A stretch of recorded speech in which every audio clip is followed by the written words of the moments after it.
remembering correctly, it's like this weird montage thing. Isn't it like all sped up until they go to put the bikinis on and then they slow it down? Like creepily? Well, there's a sped up montage of them driving from the cottage to the lake. And ever since... If I may, not to interrupt you. Please, by all means. They are in Tulane University in Louisiana. Tulane University is in New Orleans. If they are driving to a lake, be it north or west or south. They're going north because they're taking the 10. I've taken that highway many a time to get to Metairie and to get to the airport. If they're going north like that, Shreveport, which is in northern Louisiana, maybe 30 minutes from the Texarkana border, 6 hours away. So if they're still in Louisiana, I don't know what's taking them all night long into the next day to get there. That doesn't make any sense to me. Why? What was the sense of that whole scene? Why not just a couple shots of them like passing stuff for like 10 seconds and then you're there? It's a lot of this filler stuff that takes away from the film in a big bad way. I'm like, what are we doing? Like, we could do so much else with these moments. If you put like all the weird like sped up stuff or filler, or you would have an extra 10 minutes and you could do like more creative kills, or you could just do so much more with the movie. And it sucks because there's a lot of really good potential here. There's potential for it to be, a legit horrifying film, but it hurts itself because, again, it does that thing of like, do we be dumb fun or do we take ourselves seriously? And I think it wants to toe the line, but it can't because it doesn't know what to pick and when. Yeah, I think there's some scenes where the likes of Donald Logue and Jordan Moore are trying to take the film not too seriously, but everyone else is as sincere as you can possibly get. Yeah. But ever since I watched a video like analysing the comedy of Edgar Wright, one of my favourite directors, whenever I see just a scene that involves travelling from one place to another, and all it does is just show driving, it just irks me because this is a period of time where they could be doing something. But all they're doing is showing, hey, these characters have moved. If you think about in Hot Fuzz, when Simon Pegg's character, he goes from London to the arse end of nowhere, and as he's going along, he's like, the mode of transport he's on gets like worse and worse as he's going. His phone signal is getting lower and lower and lower as he's going. Yeah. His general mood is getting, like, you see, he hasn't... Even the plant, I think, is starting to wilt a little bit. And he hasn't got very many... He's not carrying a lot of luggage. You're getting stuff about the character, stuff about the change in his situation, and it's like a fun little montage where it's not just a shot of a car driving at night. Here, it's just a shot of a car driving at night, going from one place to another, and it's just... You could do something with this. Absolutely. Other than just... Do-do-do-do. Yeah. It shows to me bad filmmaking, or not necessarily bad, just uncreative. Like, they could have even taken like 5 or 6 minutes and had a conversation in the car. Yeah. Like, hey, Nick, I see exactly like, Nick, how do you know Malik? Oh, well, I'm helping to tutor him. Oh, what do you study? Oh, yeah. And then we just build and kind of develop these characters and go, all right, they're just cool people. Because it's like, does Nick even know Sarah? No. So, hey, some random guy's going to come to my parents' like island house? That doesn't check out to me. I wouldn't have some, you know what I mean? Like there's no conversation of like, oh, I vouch for this guy, he's good, or nothing like that. It's just, oh, you're a person, hi. Because it kind of feels like Sarah knows Malik, Maya, and Beth, and Malik knows Nick and Gordon, and Malik knows what's his face, Blake.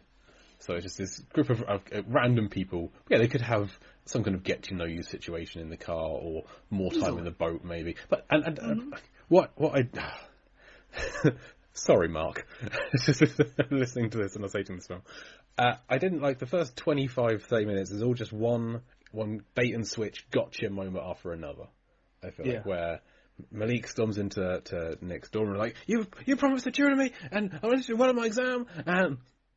God damn it, I did well on my exam. Got a B+. And I was like, okay, that's one. And then we meet.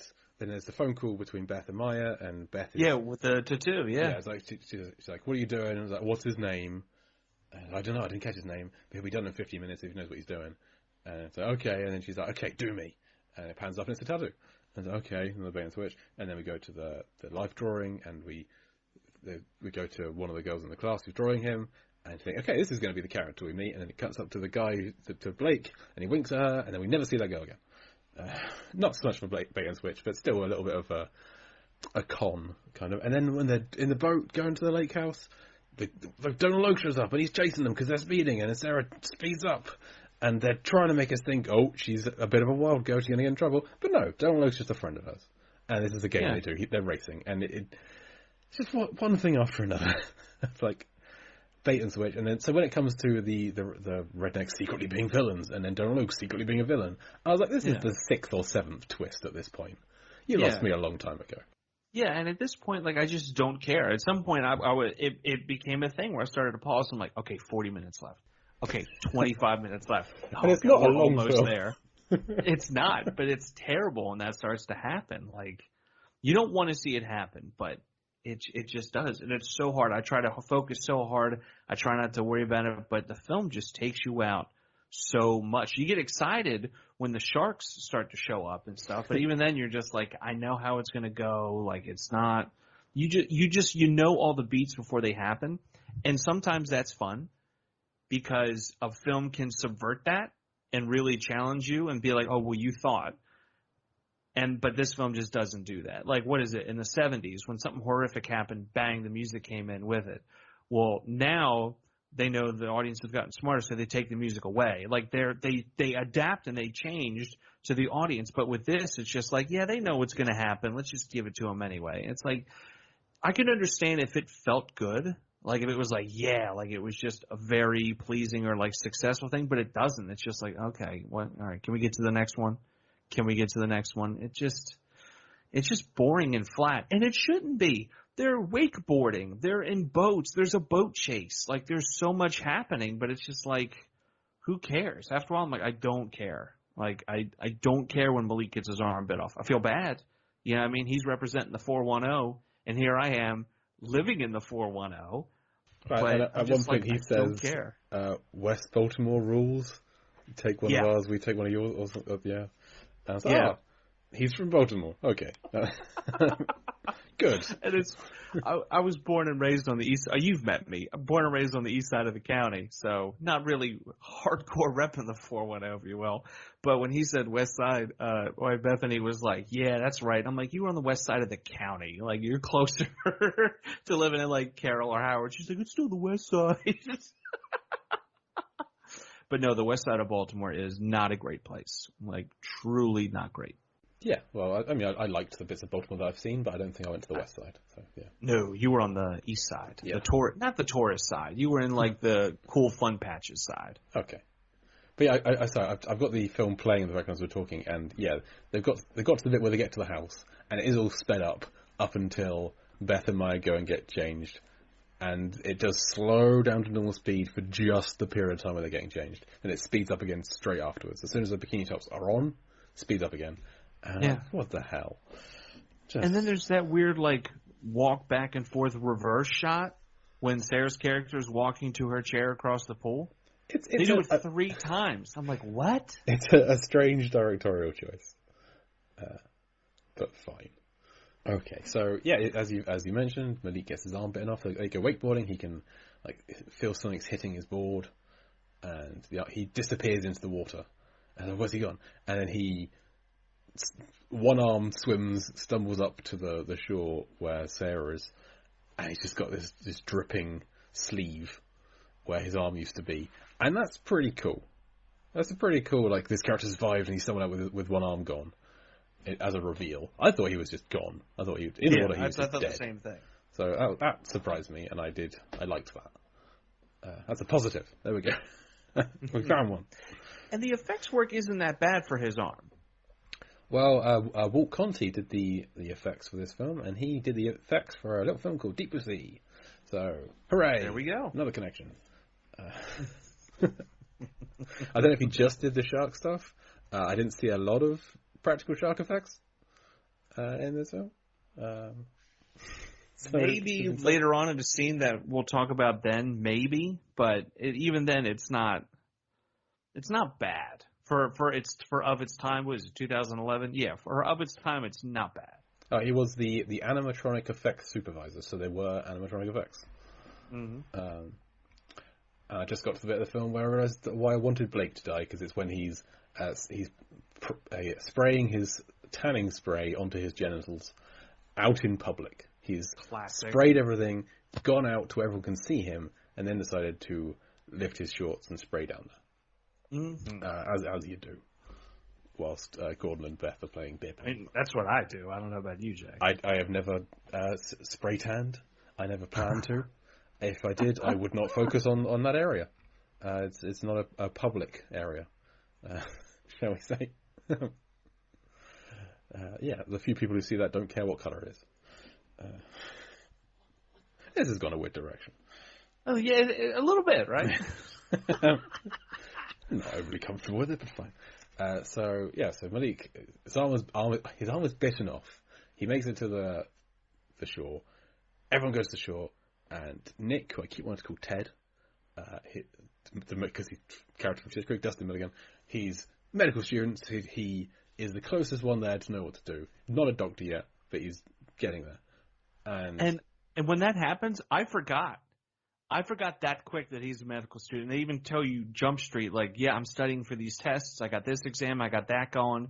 And they were like, Nick, I'm like, why would you talk to? Oh yeah, that's right. He does know doctor stuff. I think he's the only person whose subject we find out.